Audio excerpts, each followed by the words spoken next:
In Markus 2 vers 13 tot 17 kry ons 'n baie duidelike prentjie met 'n helder boodskap.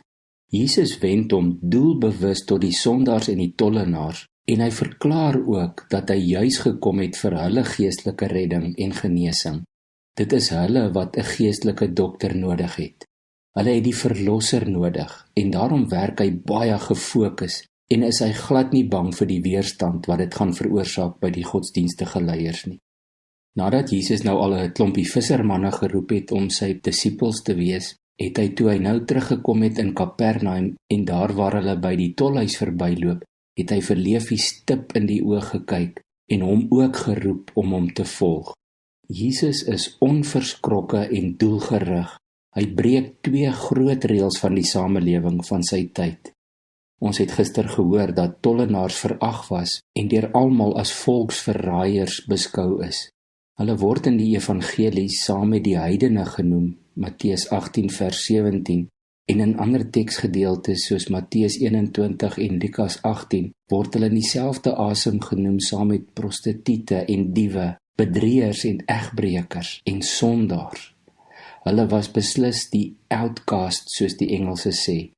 En as ons byvoorbeeld in Matteus 18 lees, waar Jesus verduidelik hoe daar opgetree moet word wanneer 'n broer teen jou sondig, beskryf hy 'n bepaalde prosedure. Jy moet hom eers alleen gaan sien, en as hy nie teruggewen kan word nie, moet jy 1 of 2 getuies saamneem. Eers daarna kan jy dit vir die gemeente sê, en as hy dan nog steeds nie luister nie, moet so 'n persoon gesien word soos die heiden en die tollenaar. Tollenaars was nie deel van die gemeenskap nie. Die tweede reël wat Jesus gebreek het, was om saam met die sondaars en die tollenaars te eet. Dit is nie 'n moeilike reël om te verstaan nie. Die meeste mense is redelik kieskeurig saam met wie hulle eet, maar die sosiale orde van daardie dag het bepaal dat saam eet 'n baie duidelike verklaring was met wie jy jou assosieer. En ons lees selfs in die vroeë kerk by Paulus dat hy daar in 1 Korintiërs 5 vers 9 tot 11 die gemeente waarsku om hulle nie te vereenselwig met skynheilige mense wat hulle self gelowiges noem, maar wat nog steeds onsedelik of geldgierig is, of afgodsdienaars of 'n kwaadprater of 'n dronkaard of 'n bedrieër nie, sê hy. En dan voeg hy by, met so iemand moet julle nie eens saam eet nie.